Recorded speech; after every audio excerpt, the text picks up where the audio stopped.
Britain has a problem. Not the one politicians debate, not the one dominating tonight's headlines. This one is quieter, and that's exactly why it's so dangerous. Right now, millions of people across the UK are earning more money than they were just a few years ago. Promotions are happening, salaries are rising, yet somehow life feels harder. Savings accounts are shrinking, credit card balances are growing, home ownership feels further away, and every month ends with the same frustrating question. Where did all my money go? It doesn't make sense. If you're earning more, you should be building a better life. So why are so many hardworking people feeling poorer than ever? Most people blame inflation, others blame the government. But what if both explanations miss the biggest piece of the puzzle? Because hidden inside Britain's financial system is a silent force that's been quietly reducing the spending power of millions of workers year after year. You won't see it on the evening news. Your employer probably won't mention it. And unless you know where to look, you'll never realize it's happening. But once you do, you'll never look at your salary the same way again. Meet James. He's 35 and lives just outside Manchester. 5 years ago, he earned £40,000 a year. After years of hard work, extra responsibilities, and a promotion, his salary has climbed to just over £51,000. On paper, that's exactly the kind of progress people dream about. Friends congratulate him. His parents tell him he's doing well. Even James believes he's finally getting ahead. He starts thinking about saving for a bigger house, taking his family on a proper holiday, worrying a little less about money. For the first time in years, the future feels within reach. But only a few months later, that feeling begins to disappear. The weekly supermarket shop costs more than he expected. His energy bills remain painfully high. Council tax has increased. Insurance renewals are more expensive.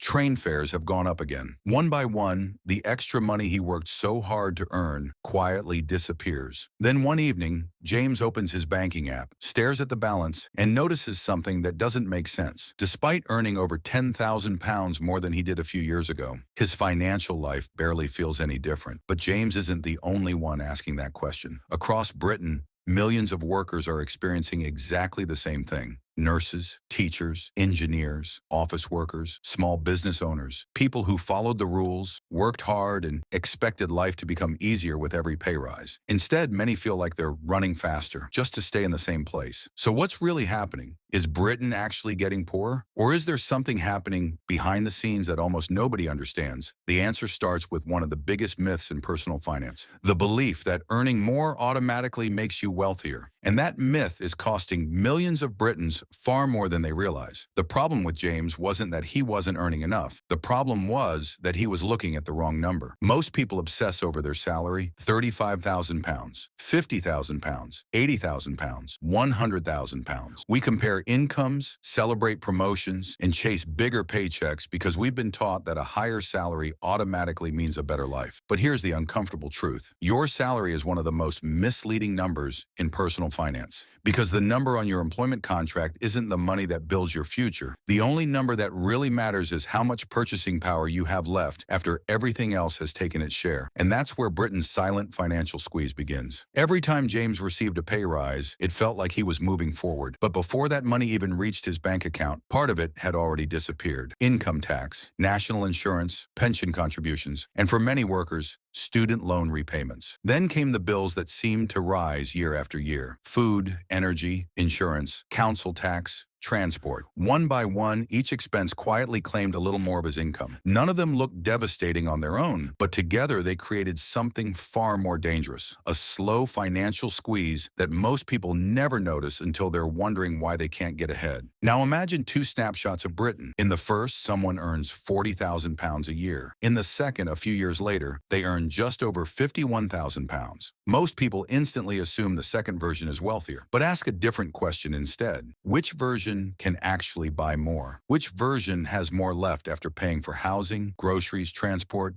and everyday life? Suddenly, the answer isn't so obvious, because earning more money doesn't automatically mean you're becoming wealthier. It only means you're earning more pounds. And if each pound buys less than it used to, your standard of living can stand still or even move backwards. That's the difference between income and real purchasing power. And it's one of the biggest financial misunderstandings in Britain today. But even that doesn't explain everything, because there's another reason James's promotion didn't feel like the breakthrough he expected. A reason that's far less visible than rising prices. taxes. In fact, most people never notice it happening at all. The government doesn't need to announce it with a dramatic headline. Your employer doesn't warn you about it. Yet year after year, it quietly pulls more workers into paying more tax as wages rise. Economists call it fiscal drag. It sounds boring, but it may be one of the most expensive financial forces affecting ordinary Britons today. And once you understand how it works, you'll realize why two people can receive exactly the same pay rise, yet feel completely different financially. Imagine you're running up an escalator that's moving down. You keep running. You're putting in more effort than ever, but no matter how hard you try,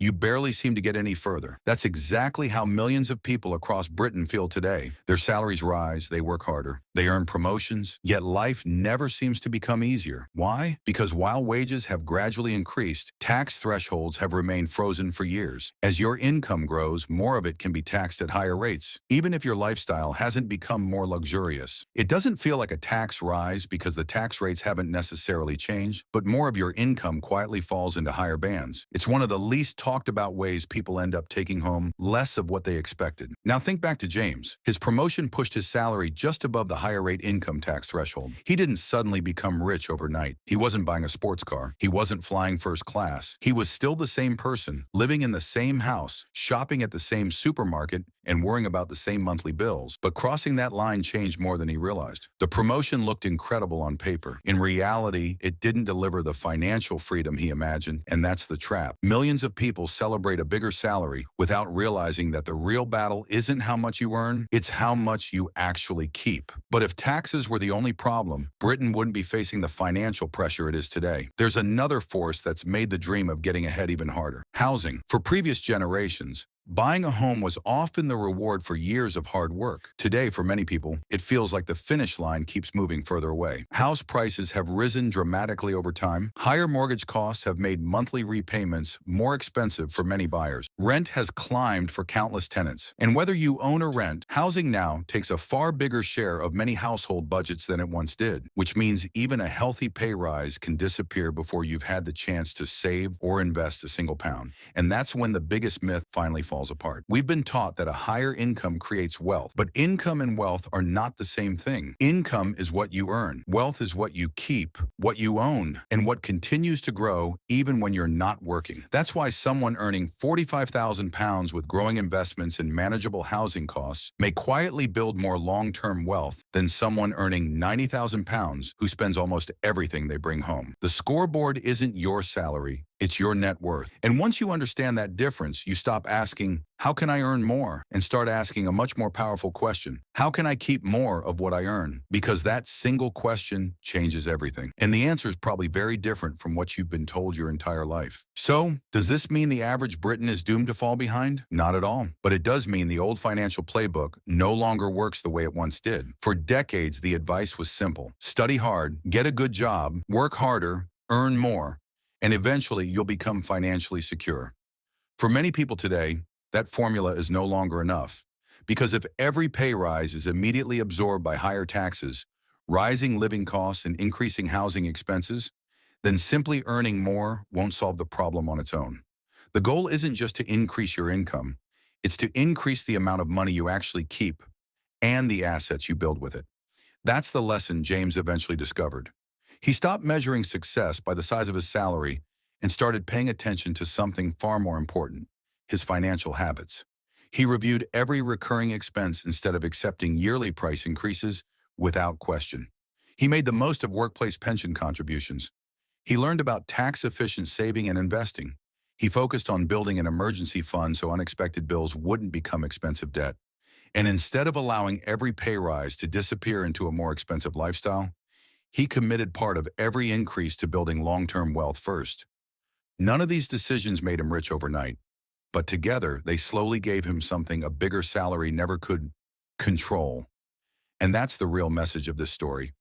Britain isn't full of people who suddenly forgot how to manage money. Many are working harder than ever before. The challenge is that the financial rules have changed. Understanding those rules doesn't guarantee you'll become wealthy, but ignoring them almost guarantees you'll fall further behind. The people who build lasting wealth aren't always the people with the biggest salaries. They're often the people who understand how the system works, protect more of what they earn, avoid unnecessary lifestyle inflation, and consistently invest in their future. While everyone else is focused on earning more, they're quietly making more of every pound they already have. So the next time someone tells you they just got a pay rise, don't ask one question. Ask two. How much more are you earning? And how much more are you actually keeping? Because the difference between those two numbers could determine your financial future far more than your salary ever will. Britain isn't getting poorer because people have stopped working hard.